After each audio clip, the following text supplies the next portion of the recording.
don't understand. I'm doing the best that I can right now, but it's never enough. I'm not even ready to slow down. Just slow down.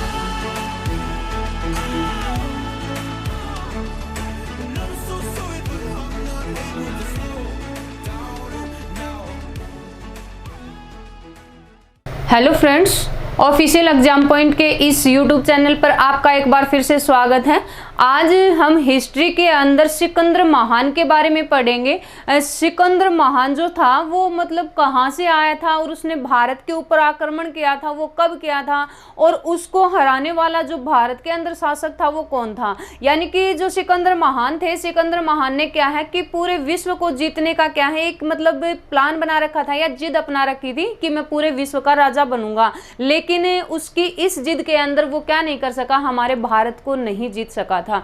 अब जो सिकंदर महान है इसने क्या है कि मतलब शासन थोड़े ही समय किया था, मतलब ये 20 वर्ष की आयु में गद्दी पर बैठा था और उसके बाद क्या है यानी कि 32 साल का जब हुआ उस टाइम पर इसकी क्या हो गई थी, मृत्यु हो गई थी। मतलब क्या है कि इसने अपने छोटे से जो टाइम पीरियड था इसके अंदर भी क्या है इसने लगभग आधी दुनिया को क्या कर लिया था, जीत लिया था। इस कारण से थोड़े समय में या थोड़ी उम्र के अंदर इसने पूरे यानी कि इतने जो युद्ध लड़े थे, इस कारण से इसको क्या कहा जाता है, महान शासक या विश्व प्रतापी शासक बोला जाता है। यानी कि ये अपने जन्म के टाइम से ही क्या है कि ये कुशल और क्या था, प्रतापी योद्धा था भाई। अब देखिए जो सिकंदर महान है, सिकंदर महान का जो वास्तविक नाम था वो क्या था। सिकंदर महान को किसके नाम से, द ग्रेट अलेक्जेंडर कहा जाता है, क्योंकि इसका जन्म कहाँ, अलेक्जेंडर के अंदर यानी कि ग्रीक वाला जो यूनान वाला जो भाग है वहां पर मकदूनिया के अंदर हुआ था। इस कारण से इसको क्या कहा जाता है, द ग्रेट अलेक्जेंडर, और इसी को ही सिकंदर महान। लेकिन ये जो सिकंदर है ये कौन से नंबर का मतलब शासक था,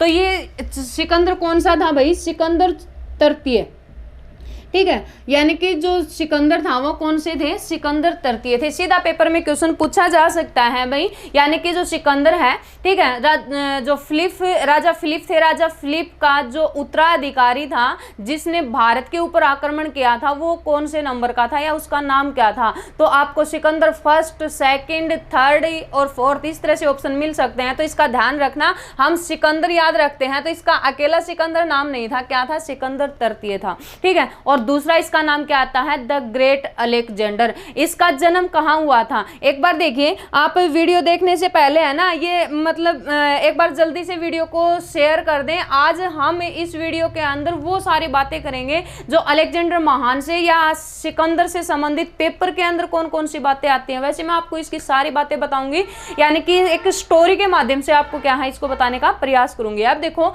यानी जो सिकंदर है, सिकंदर तृतीय का जन्म कहाँ हुआ था, सिकंदर तृतीय का जन्म हुआ था मैसेडोनिया यानी कि यूनान वाले एरिया में, और अब इसका एक नाम और भी आता है मकदूनिया। तो ये तीनों नाम ध्यान रखने हैं, मकदूनिया या मैसेडोनिया या फिर यूनान। यहाँ पर कब इसका जन्म, 356 ईसा पूर्व में इसका जन्म हुआ था। अब इसके पिताजी थे, इसके पिताजी का नाम क्या था, फिलिप सेकंड था। इसकी माता जी का नाम क्या था, ओलंपिया था, ठीक है। और इसके गुरु थे, गुरुजी का नाम क्या था, अरस्तु थे। अब सिकंदर को है ना मतलब जो इसको दार्शनिक जो शिक्षा प्राप्त हुई थी वो दार्शनिक शिक्षा किससे ग्रहण की थी, तो वो सारी शिक्षा किससे, अपने गुरु अरस्तु से ग्रहण की थी। लेकिन जब ये जो अरस्तु है, अरस्तु इसको शिक्षा देना चाहता था, मतलब इसको जो भी बातें बताना चाहता है या शिक्षा देना चाहता था, तो ये क्या करता है उस टाइम पर, आनाकानी करता, मतलब ये भाग निकलता, जैसे कि हम भी निकल जाते थे भाई उस टाइम पर। अब क्या है यानी कि अरस्तु ने एक दिन इसको क्या किया, पकड़ लिया और पकड़ के अपने पास में बैठाया, और बैठाने के बाद इससे पूछा कि आप मतलब शिक्षा ग्रहण क्यों नहीं करते हैं, क्या कारण है कि आप बार बार भाग जाते हो, मैं जब भी बुलाता हूँ आप कोई ना कोई बहाना करके क्या है आप निकल जाते हो। तब सिकंदर ने क्या कहा, सिकंदर ने कहा कि मैं आपकी तरह से दार्शनिक नहीं बनना चाहता, मैं क्या है कि एक कुशल योद्धा, मैं पूरे विश्व के ऊपर राज करना चाहता हूँ। इस कारण से क्या है मैं मतलब ये शिक्षा क्या नहीं करना चाहता, ग्रहण नहीं करना चाहता। तब अरस्तु ने इसको क्या है मतलब शिक्षा कुशल प्रतापी से बनने वाली सारी शिक्षाएं क्या हैं, इसको ग्रहण करवाई थी। लेकिन इसने अपनी प्रारंभिक जो शिक्षा है ना, प्रारंभिक शिक्षा कहाँ से ग्रहण की थी, लियोडिनास से ग्रहण की थी। द स्टर्न लियोडिनास यहाँ से ग्रहण की थी। लेकिन ये कुशल योद्धा क्यों बनना चाहता था, इसके मन में है ना जो आदर्श राजा थे उन राजाओं की तरह से क्या है ये कुशल योद्धा बनना चाहता था। वो दो राजा थे, दो राजा कौन कौन आते हैं, एक तो साइरस और एक आता है कौन, हरक्यूलिस। यानी कि जैसे ही सिकंदर से किसने, अरस्तु ने पूछा तो इसने कहा कि मैं साइरस और हरक्यूलिस जैसा महान प्रतापी शासक बनना चाहता हूं। अब एक बार ये देखिए कि साइरस और ये कौन थे, ये है ना मतलब प्राचीन काल के अंदर हम आगे पढ़ेंगे, जो आगे वीडियो बनाएंगे उसके अंदर अच्छे से मैं आपको बताऊंगी कि भारत में प्राचीन काल के अंदर सबसे पहले जो भारत पर आक्रमण किया था ना, वो आक्रमण करने वाले कौन थे, साइरस थे। लेकिन ये सफल नहीं हो पाया था, ठीक है। लेकिन आगे जाकर के क्या है कि सफल आक्रमण किया था भारत के ऊपर, वो कौन थे, डेरियस प्रथम थे। उसने वो क्या है भारत के ऊपर आक्रमण करने में क्या है सफल हो पाए थे। तो इसने अपना आदर्श जो बना रखे थे वो कौन कौन बना रखे थे, किसको देख करके ये कुशल योद्धा बनना चाहता था, तो साइरस और हरक्यूलिस को देख करके क्या है ये कुशल योद्धा बनना चाहता था। तो अपने आदर्श कौन बनाए थे इसने, यानी कि साइरस और हरक्यूलिस। अब क्या है कि जो फिलिप थे, फिलिप सेकंड, इसने क्या कर दिया, एक यानी कि विद्रोह था, उस विद्रोह के अंदर वो चले गए उसको दबाने के लिए, और अपना सारा राजपाट किसको सौंप करके, सिकंदर तृतीय को सौंप करके चले गए। अब कितने वर्ष की आयु में, 20 वर्ष की आयु में क्या है ये गद्दी पर बैठ गया। अब गद्दी पर बैठते ही इसने क्या किया, सबसे पहले 2 वर्षों तक लगातार इसने क्या किया, अपनी मतलब सेना को मजबूत बनाया। इसके पास में है ना कितनी सेना थी, लगभग आती है इसके पास में, पैदल सेना थी भी, और पैदल सेना इसके पास में कितनी थी, 30,000 के आसपास तो क्या है इसके पास पैदल सेना थी, और 5,000 के आसपास में इसके पास में क्या थी, घुड़सवार सेना थी। ये दोनों सेनाएं थी इसके पास में। इसने क्या किया, जैसे ही गद्दी पर बैठा तो इसने 2 साल के अंदर अंदर अपनी इतनी विशाल सेना बना ली, ठीक है। और उसके बाद क्या किया इसने, आगे मतलब युद्ध, ये जो प्रांत थे उन प्रांतों को जीतना शुरू कर दिया। अब देखो इसने सबसे पहले कहां पर यानी कि कब्जा करना या फिर उसको जीतना शुरू किया था, तो सबसे पहले कहां पर, ईरान के ऊपर इसने कब्जा किया। और ईरान की उस टाइम पर राजधानी थी कौन सी, पार्सिपोलस।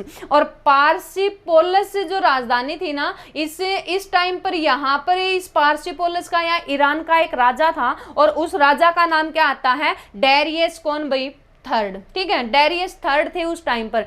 देखिए भारत पर सफल आक्रमण करने वाला तो डेरियस प्रथम आता है, लेकिन यहाँ ईरान का जो शासक था ना वो कौन थे, डेरियस थर्ड थे। अब डेरियस थर्ड के साथ में किसने, यानी कि सिकंदर ने एक युद्ध किया था, और वो युद्ध कौन सा आता है, ईरान का युद्ध। सबसे पहले सिकंदर ने ईरान का युद्ध किया, ईरान को जीतने के लिए या उसको कब्जे में लेने के लिए, और इसी को ही किस नाम से जानते हैं, अरबेला का युद्ध भी कहा जाता है। इस युद्ध के अंदर जीता कौन था, सिकंदर की इसके अंदर क्या हो गई, जीत हो गई। और ये युद्ध यानी कि 334 से लगभग 330 बीसी के पास आसपास ही क्या है ये लड़ा गया था भाई। अब इसको जीतने के बाद में, ठीक है, इसने क्या किया, एक शहर यानी कि एक नगर की स्थापना की थी, और वो नगर कौन सा बसाया था यहाँ पर, एरोकोशियंस नगर, ठीक है। एरोकोशियंस नगर की क्या की इसने यहाँ स्थापना की थी। अब एरोकोशियंस जो नगर है ना, इस एरोकोशियंस नगर का वर्तमान में नाम क्या आता है, कांधार आता है भाई। देखिए आगे जाकर के इसका एक सेनापति है सेल्यूकस निकेटर, और सेल्यूकस निकेटर ये 305 बीसी के अंदर किसके साथ में, चंद्रगुप्त मौर्य के साथ में युद्ध लड़ेगा, और उस युद्ध के बाद अपनी बेटी, उस युद्ध में वो हार जाता है। हारने के बाद क्या है, अपनी बेटी की शादी करता है चंद्रगुप्त मौर्य के साथ में, और साथ में क्या है, दहेज में देता है। तो उनमें से 4 प्रांत जो दहेज में देता है ना, उन 4 प्रांतों में से एक जो नगर था वो कौन सा आता है, एरोकोशियंस, जिसका वर्तमान में नाम क्या है, कांधार है। तो एरोकोशियंस या कांधार जो नगर है ना, इसकी स्थापना किसके द्वारा की गई थी, सिकंदर के द्वारा की गई थी। अब ये युद्ध जीतने के बाद क्या है, ये आगे बढ़ा भाई, और आगे इसने कौन सा, एशिया माइनर के ऊपर यानी कि लगभग एशिया वाले भाग पर क्या किया, इसने कब्जा किया। और फिर क्या है, आगे बढ़ा, आगे जाकर के सीरिया के लोगों को इसने धमका करके उसके ऊपर कब्जा कर लिया, और फिर आगे क्या है, मिस्र को जीतता हुआ, ठीक है। मिस्र पर कब्जा करने के बाद आगे पहुंचा कहां पर, अब अब तो हमारे यानी कि जो वर्तमान में जो अफगानिस्तान और पाकिस्तान वाला एरिया है ना, ये सारा उस टाइम पर क्या है कि एक अखंड भारत के नाम से जाना जाता था।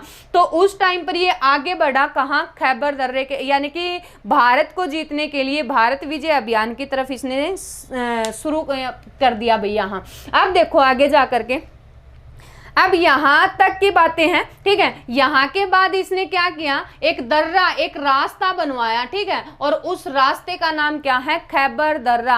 अब इस खैबर दर्रा का निर्माण करवाया। ये खैबर दर्रा है कहां पर, ये पाकिस्तान और अफगानिस्तान की सीमा पर स्थित है, ठीक है। अब इसका निर्माण इसने कितने करवाया ना, तो यहाँ इस खैबर दर्रे के अंदर क्या है, एक जनजाति थी, ठीक है, और उस जनजाति का नाम क्या था, हस्ती।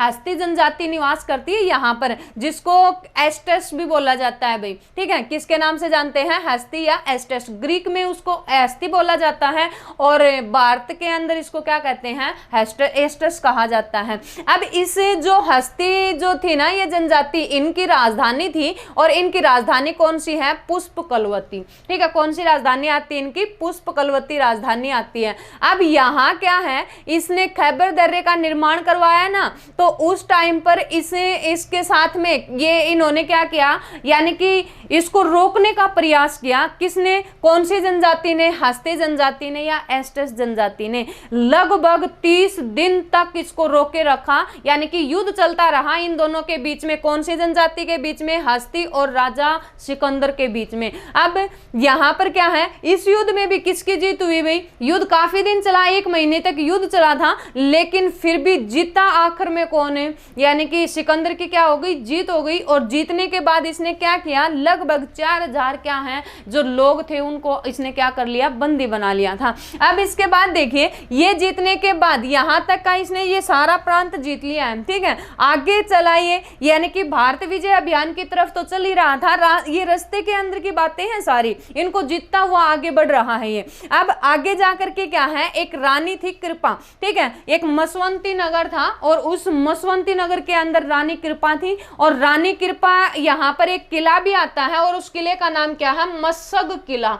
यहाँ ये रानी कृपा का ही किला था उस वहां पर, ठीक है। और इसने क्या है, यानी कि रानी कृपा ने भी किसको, सिकंदर को रोकने का प्रयास किया। अब पेपर में ये पूछ सकते हैं, यानी कि सिकंदर महान ने जो महिलाओं के साथ जो युद्ध लड़ा था, पहला महिलाओं के साथ जो युद्ध लड़ा था ना, वो कौन सा युद्ध था, तो वो युद्ध आता है मस्सग का युद्ध, ठीक है। इस युद्ध में क्या है कि मतलब ये दूसरी साइड में थी वो सारी महिलाएं ही थी भाई, ये ध्यान रखना। तो यानी कि क्या, पहले तो इसने इस जनजाति, हस्ती जनजाति को जीता। हस्ती जनजाति कहां पर, खैबर दर्रे के बाद में, खैबर दर्रे को पार करने के बाद हस्ती जनजाति को जीता, फिर रानी कृपा को जीता, ये मसवंती नगर को जीत लिया, और मस्सग के किले पर क्या कर लिया, इसने अपना अधिकार कर लिया।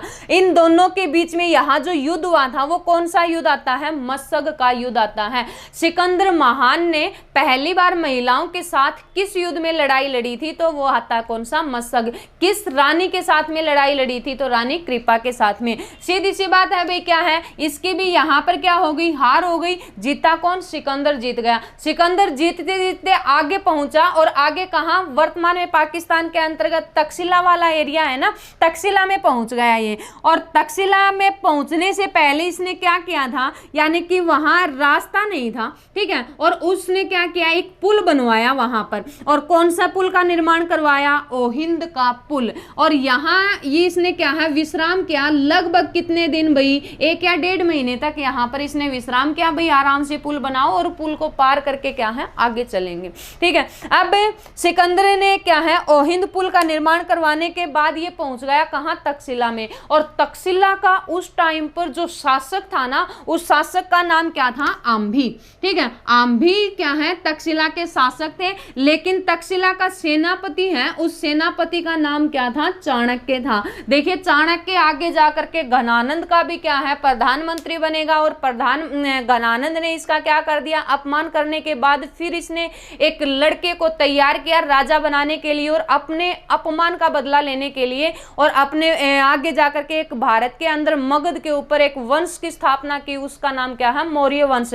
तो मौर्य वंश के अंदर चंद्रगुप्त मौर्य का भी, या फिर मौर्य वंश में जो प्रधानमंत्री बना था ना, वो कौन थे, चाणक्य थे। तो देखिए ये चाणक्य कहाँ पर शिक्षा देते थे, तो ये तक्षशिला के अंदर शिक्षा देते थे और वहां के क्या थे, ये सेनापति थे। ये भी कई बार पेपर में आता है, ये ध्यान रखना। अब यहाँ देखो तक्षशिला में जैसे ही क्या है सिकंदर ने प्रवेश किया तो राजा आम्बी को बोला, ये ठीक है, राजा आम्बी को कहा कि आप भी इसके रानी कृपा की तरह अपने आप को क्या है कि मतलब खुद को युद्ध लड़ोगे या फिर क्या है अपने आप को ऐसे ही सरेंडर कर दोगे। तो ये बहुत मतलब डर गया, भाई बहुत ज्यादा डर गया था, इतना ज्यादा शक्तिशाली नहीं था और इस कारण से इसने क्या किया, यानी कि अपने आप को समर्पण कर दिया, किसके सामने, सिकंदर के सामने, ठीक है। अब सिकंदर के सामने जैसे ही समर्पण किया, समर्पण करने के बाद ये वापिस महल में पहुंचे ना, तो महल में पहुंचे तो चाणक्य ने कहा कि हमारे इस तक्षशिला वाले एरिया पर सिकंदर क्या है कि आक्रमण करने वाला है, आप युद्ध करने के लिए तैयार हैं क्या। हाँ, तो उसी टाइम पर ये आम्बी ने कहा हाँ मैं तैयार हूं, लेकिन किसके लिए, समर्पण करने के लिए, और मैं वो कर भी आया हूं। फिर क्या है चाणक्य ने यहां से क्या किया, कहां पहुंच गए, भारत के अंदर आ गए और भारत में कहां, घनानंद के पास में। अब देखो यानी कि इसके बाद इसने क्या है अपने आप को समर्पण करवा दिया भाई तक्षशिला वाले एरिया के, तक्षशिला के शासक ने। अब इसके बाद देखो आगे, ये देखिए आपके सामने घोड़े की पिक्चर दिखाई दे रही है और ये सिकंदर महान का प्रिय घोड़ा था, इसका नाम बुडकेफला था और इस घोड़े के नाम पर उसने एक नगर की स्थापना की थी और उस नगर का नाम भी बुडकेफला नगर रखा था। और इसने एक नगर और भी बसाया था भाई, और उस नगर का नाम निकैया रखा, लेकिन बाद में उसका नाम विजयनगर रखा था। देखिए हमारे भारत में विजयनगर साम्राज्य अलग है, लेकिन जो सम्राट सिकंदर ने जो विजयनगर की स्थापना की थी ना, वो है पाकिस्तान के अंदर। देखिए तक्षशिला के शासक ने क्या कर दिया, तक्षशिला के शासक आम्भी ने अपने आप को क्या कर दिया, समर्पण कर दिया, किसके सामने, राजा सिकंदर के सामने। अब आम्भी के बाद में इसको तक्षशिला वाले एरिया को जीतने के बाद में क्या है, ये भारत की तरफ इसने क्या किया, पलायन किया। अब देखिए भारत में जो पंजाब वाला जो एरिया है ना, और ये पंजाब इसका नाम क्यों रखा गया था, ये 5 नदियों का संगम माना जाता है भाई, और यहाँ का एक शासक था उस टाइम पर, और यहाँ इस पंजाब का शासक कौन थे, राजा पुरु, ठीक है। और इसको ग्रीक भाषा के अंदर राजा पोरस भी कहा जाता है, पोरस के नाम से भी जाना जाता है ये। अब जैसे ही ये 5 नदी है, कौन कौन सी, पहले तो ये 5 नदियों के नाम सुन लो। सबसे पहले आती है कौन सी, झेलम, झेलम, चिनाब, रावी, व्यास और सतलुज। ये 5 नदियां आती हैं, ये सिंधु की हैं, लेकिन यहाँ ये वाली नदी है कौन सी, सिंधु। इन 5 नदियों के पास में सतलुज का वैसे इसमें नाम नहीं आएगा, इसने क्या है कि व्यास से ही ये क्या है वापस चले गए थे यहाँ से। अब देखिए अब इन 5 नदियों के संगम पर पंजाब जो बसा हुआ है, इस टाइम पर हमारे भारत के अंदर है ना, पंजाब का जो शासक थे वो शासक कौन थे, राजा पुरु थे। अब राजा पुरु के पास में भी अपार विशाल सेना थी भी, इसके पास में पैदल सेना भी थी, घुड़सवार भी थे और हाथी से यानी कि सेना भी थी, बहुत सारी सेना थी इसके पास में।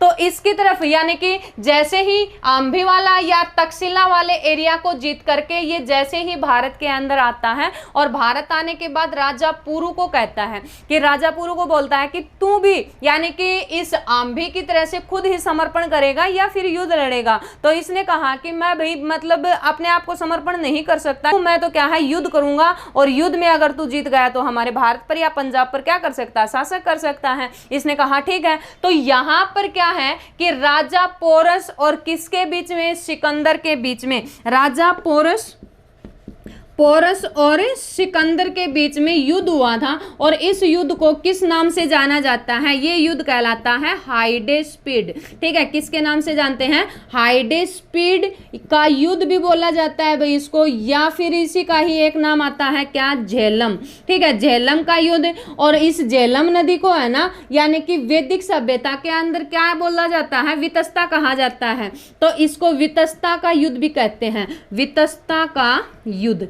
तो ये क्या है, यानी कि ये युद्ध लड़ा गया था। ये सारी बातें है ना कब क्या आती हैं, ये 326 ईसा पूर्व तक ये क्या है, भारत पहुंच चुका था। कौन सी नदी के पास में, झेलम नदी के पास में। अब जैसे ही झेलम नदी के पास में ये आया, राजा पोरस ने कहा कि ऐसे आप मतलब आप मत आइए, हमारे साथ युद्ध कर, और युद्ध में अगर जीत गया तो हमारा साम्राज्य मतलब तेरा है। अब क्या है कि इसने क्या किया, राजा पोरस के साथ युद्ध किया, लेकिन राजा पोरस भी क्या है भाई, शक्तिशाली था। लेकिन इसने क्या किया, उस टाइम पर जब ये युद्ध के लिए आगे आया ना, उस टाइम पर क्या हो गया, संयोग से बाढ़ आ गई। किसके अंदर बाढ़ आ गई, इस सिंधु नदी के अंदर क्या है, बाढ़ आ गई। अब बाढ़ आने के बाद क्या है, यानी कि इनको काफी दिन क्या करना पड़ा, मतलब रुकावट पैदा हो गई भी, और रुकावट पैदा होने के कारण से इनको क्या है कि ठहरना पड़ा। अब जैसे ही यानी कि इसने क्या किया, सिकंदर ने कहा कि इतने दिन मतलब ये बाढ़ है, ये कब तक मतलब समाप्त हो जाएगी। तो इसने इस टाइम पर यहाँ के जो इसके सेनापति थे, इनके सेनापतियों ने बताया कि अभी तो इसमें क्या है कि 30-35 दिन, यानी कि 30-35 दिन तक तो ये बाढ़ रहेगी। इस कारण से अब देखिए, जो सिकंदर था ना, सिकंदर के दो सेनापति आते हैं। एक तो था थल सेनापति, और थल सेनापति का नाम क्या था भाई, सेल्यूकस निकेटर। Seleucus Nicator. और एक इसका जल सेनापति था, और जल सेनापति कौन थे, निर्याकस था। ठीक है, क्या थे, निर्याकस। निर्याकस इसके जल सेनापति थे। जैसे ही यानी कि क्या है, इस सिंधु नदी के अंदर बाढ़ आई तो इसको कौन याद आया, निर्याकस याद आया। और निर्याकस को इसने कहा कि आप हमें क्या करो, पार करवाओ इस नदी को। ठीक है, सिंधु नदी को पार करवाओ किसी भी प्रकार से। क्यों, ये वैसे शक्तिशाली तो था ही, मतलब इस तरह से पार कर जाते थे नदी को, जैसे कि मतलब ये पानी के अंदर नहीं है, ये मतलब बिल्कुल आराम से पार कर जाते थे ये। तो इस कारण से इसने, किसने, इसके जल सेनापति ने कौन से, इस सिंधु नदी को पार करवाया। जैसे ही ये कहां पर पहुंचे, झेलम नदी के पास में पहुंचे, राजा पोरस ने क्या कर दिया, यानी कि दोनों के बीच में ये युद्ध हुआ। और इस युद्ध में मतलब काफी प्रतापी शासक तो था, लेकिन क्या हो गया, अचानक से इसने युद्ध करने के कारण से है कि जो राजा पोरस थे, इसकी क्या हो गई, हार हो गई। अब हारने के बाद जब राजा पोरस इसमें हार गया ना, हारने के बाद सिकंदर ने इससे पूछा राजा पोरस से कि राजा पोरस बता, अब तेरे साथ मतलब किस प्रकार का सलूक किया जाए, आपको मारा जाए या फिर छोड़ दिया जाए, किस प्रकार की सजा आपको दी जाए। राजा पोरस ने कहा कि मेरे साथ वही सलूक किया जाए, वही यानी कि व्यवहार किया जाए जो एक राजा के साथ में किया जाता है। अब इस बात से क्या है कि सिकंदर इतना ज्यादा प्रभावित हो गया और उसने क्या कर दिया, इसको मतलब छोड़ दिया भाई, और इसके जो सब प्रांत जो जीता था ना, वो सारा प्रांत भी इसको क्या है वापिस दे दिया। मतलब इसके बातों से, इसके धैर्य से इतना क्या है ये प्रभावित हुआ था। तो इस राजा पोरस को इसका जो जीता हुआ जो सारा साम्राज्य था ना, वो सारा साम्राज्य इसको वापिस दे दिया। अब देखिए, सारा साम्राज्य देने के बाद ये क्या है, आगे बढ़ा। ठीक है, आगे बढ़ा, इस नदी को पार किया, इसने इस नदी को पार किया, इसकी सेना ने भी पार कर ली भी आगे जा करके। ठीक है, लेकिन यहाँ है ना, इस वाले भाग के अंदर, ठीक है, यहाँ पर क्या है, जनजातियां ज्यादा रहती थी। वैसे तो इस सारे एरिया में जनजाति ज्यादा थी, लेकिन यहाँ की जनजातियों के बात आती है, एक तो कौन सी, कत्था जनजाति आती है, और एक कौन सी है भाई, ओक्सीड्रेकियाई, और एक है मलई। ये वैसे प्रांत है, जो पाकिस्तान वाला भाग है ना, वहां पर आती है ये सारी जनजातियां।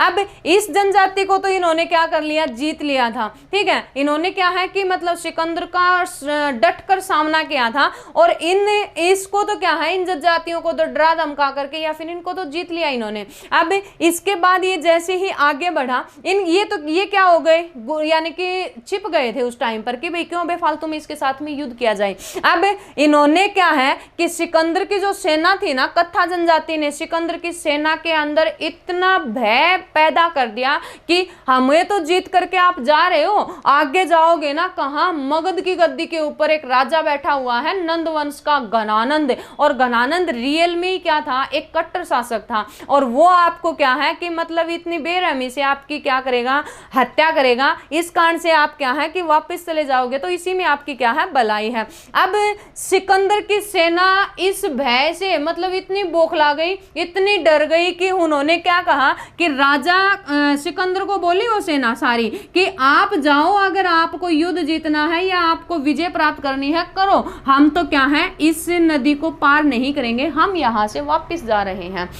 अब सिकंदर भी डर गया भाई, अब मतलब तू अकेला क्या कर सकता है अगर तेरी सेना ही इसमें साथ नहीं दे रही है तो।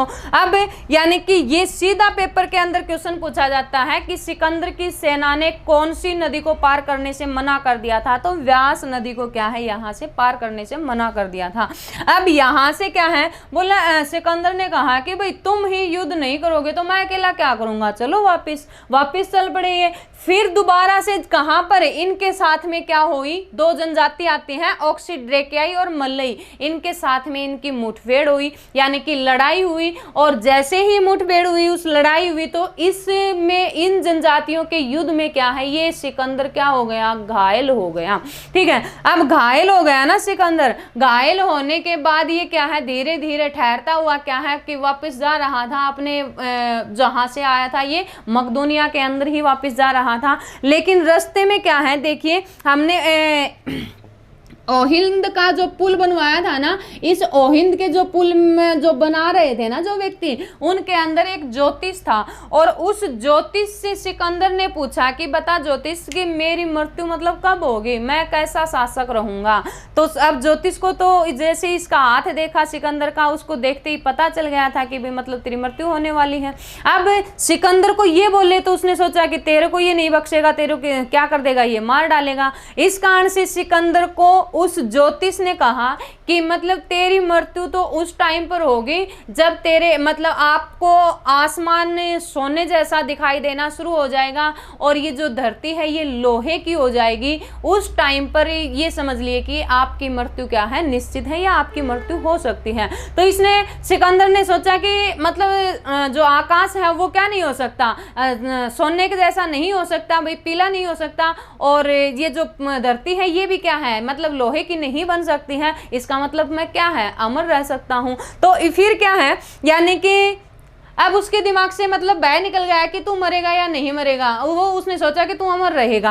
अब आगे जैसे ही क्या है कि इन दोनों जनजातियों से ये युद्ध करके जब वापस जा रहे थे तो घायल हो गए। अब घायल हो गए तो क्या है कि इसको बहुत तेज बुखार आ गया, और इसको बुखार आ गया तो इसके साथ में पीलिया भी हो गया, मलेरिया भी हो गया, मतलब कई बीमारियां हो गई इसके साथ में। ठीक है, अब जैसे ही ये वापस जा रहे थे तो इसके सेनापति सेल्यूकस निकटर थे, और भी सेनाएं थी भी इसके साथ में, और भी व्यक्ति थे। उन्होंने कहा कि चलिए आप जल्दी से अपने यानी कि राज दरबार के अंदर चलते हैं और वहां जाकर आप विश्राम कीजिए। लेकिन इसने कहा कि नहीं, मैं नहीं जाऊंगा, अभी मैं विश्राम करूंगा यहीं पर ही बैठ करके, और मेरे को एक बार बैठने के लिए या विश्राम करने दो। अब जैसे ही ये बैठा तो सिकंदर ने कहा कि हमारे पास तो इतना वो भी नहीं है भाई, आपको ठहराने के लिए आश्रय स्थान भी वगैरह नहीं है, लेकिन आप ऐसे कैसे बैठोगे यहाँ पर। उस टाइम पर लेकिन इसने जिद पकड़ ली, भाई मेरे से नहीं चला जाएगा, मैं यहीं पर विश्राम करूंगा। तब इसकी सेनापति ने है ना, इसका जो सेनापति था उसने अपना जो रक्षा कवच था, कौन सा, जो लोहे का बना हुआ था,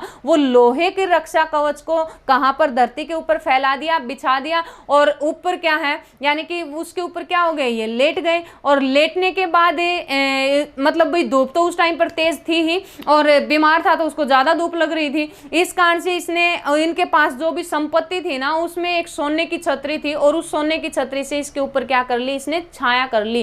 अब जैसे ही ये क्या है मतलब सोया हुआ था, आराम कर रहा था, उसी टाइम पर इसकी क्या है आंखें खुली। आंखें खुलते ही इसको क्या है मतलब तारे वगैरह दिखाई नहीं दिए, वो छतरी दिखाई दी, और वो कैसी, सोने की ही थी, पीली दिखाई दी। और उस टाइम पर उस ज्योतिष की इसको बात याद आई कि उस ज्योतिष ने कहा था कि तेरे को जब आसमान पीला दिखाई दे या सोने जैसा दिखाई दे, या तेरे नीचे मतलब जो धरती होगी वो कैसी, लोहे की होगी, तो उस टाइम पर तेरी क्या होगी, मृत्यु होगी। इसने सोचा कि मेरी तो मृत्यु नजदीक है।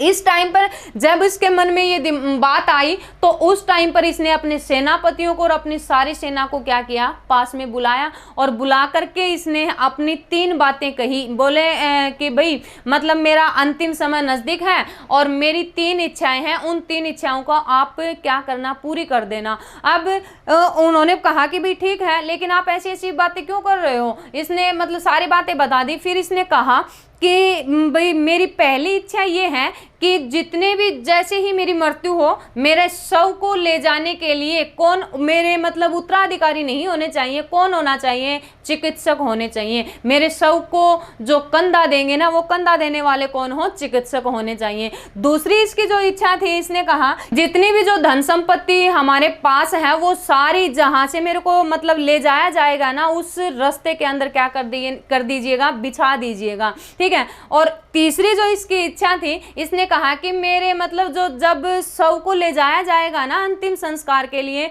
तो उस टाइम पर मेरे दोनों हाथ क्या होने चाहिए, बाहर की साइड में होने चाहिए, बाहर निकले हुए होने चाहिए। तब उस सेनापति ने पूछा कि ऐसा क्यों, ठीक है। तो सिकंदर ने कहा कि ऐसा इसलिए है कि देखिए मतलब मेरे पास में क्या है कि बहुत सारे चिकित्सक थे और मैं इन चिकित्सकों को इतनी मतलब सैलरी देता था, लेकिन जब मेरे अंतिम समय आया तो ये मेरे को नहीं बचा पाए, ठीक है। दूसरा इसने क्या कहा, यानी कि मृत्यु क्या है कि सभी की क्या है भाई, निश्चित है। इसमें चाहे आप कितने ही मतलब डॉक्टर रख लो और कुछ रख लो, कोई आपको नहीं बचा सकता। इसने स्पष्ट कहा कि मैं डॉक्टर को क्या है, भगवान मानता हूं या आप सब मानते हैं, तो ये डॉक्टर अपने दिमाग से निकाल दें कि डॉक्टर क्या होता है, भगवान होता है। डॉक्टर भगवान नहीं होता है। दूसरा इसने कहा कि तो आपने अपनी संपत्ति है वो सारी ये ऐसे क्यों बिछवाई, ठीक है। तो उसने कहा कि भाई देखिए हम गद्दी पर बैठे, हमने मतलब राज किया और हम क्यों युद्ध वगैरह लड़ रहे थे धन इकट्ठा करने के लिए, तो ये सारी चीजें है ना क्या है कि ये वेस्ट है, इनका कोई मतलब अपने जीवन से संबंधित कोई भी काम नहीं है। मतलब इंसान को क्या है कि खाली हाथ आता है और खाली ही हाथ क्या है, वापस जाता है। तीसरा इसने कहा यानी कि आपने अपने दोनों हाथ बाहर क्यों रखवाए, तो इसने कहा कि भाई देखिए मैंने इतना मतलब साम्राज्य जीता है, इतनी आधी दुनिया जीती है, लेकिन जब मैं जा रहा हूँ वापस या मेरी मृत्यु हो रही है तो उस टाइम पर मेरे पास मैं कुछ भी नहीं लेके जा रहा, मेरे साथ कुछ नहीं गया है। इस कारण से इसने ये क्या है, 3 अपनी इच्छाएं रखी थी। 323 ईस्वी, 323 ईसा पूर्व के अंदर, 323 ईसा पूर्व के अंदर इसकी कहां पर है, बेबीलोन के अंदर। और बेबीलोन के अंदर इसकी क्या हो गई भाई, मृत्यु हो गई, ठीक है। क्या हो गया था, ये मर गया था। तो ऐसे थे प्रतापी शासक कौन, सिकंदर महान, ठीक है। इससे है ना पेपर के अंदर क्वेश्चन जरूर बनते हैं, यानी कि इसने महिलाओं के साथ में ये कौन सा युद्ध लड़ा था, या फिर इसने कितने युद्ध लड़े थे, और इसने मतलब जो भारत के ऊपर जो आक्रमण किया था वो कौन सा आक्रमण था, किस नदी के किनारे लड़ा गया था, ये सारे पेपर की दृष्टि से क्या है भाई, इंपॉर्टेंट है। और जैसे ही मृत्यु हुई 323 ईसा पूर्व के अंदर, इसकी आयु कितनी थी, 32 वर्ष की आयु में इसकी क्या है, मृत्यु हो गई थी। सीधी सी बात है, यानी कि ये मतलब छोटी सी उम्र में इसकी क्या हो गई, मृत्यु हो गई। यानी कि 12 या 13 साल तक इसने शासन किया और इसी शासन काल के अंदर इसने क्या है कि लगभग आधी दुनिया को जीत लिया था। इस कारण से इसको क्या कहा जाता है, प्रतापी या कुशल योद्धा बोला जाता है। अगर इसकी मृत्यु नहीं होती तो क्या है, यानी कि मतलब पूरे साम्राज्य या पूरी दुनिया को क्या है, इसने जीतने का प्लान बना रखा था या जीत भी सकता था, ठीक है। तो ये सारा था क्या, सिकंदर महान। और वीडियो अच्छी लगे तो लाइक करें और शेयर भी करें भाई, ताकि हमें क्या है कि ज़्यादा से ज़्यादा मोटिवेट मिल सके और हम और भी शानदार आपके सामने क्या है वीडियो ला सकें। Thank you.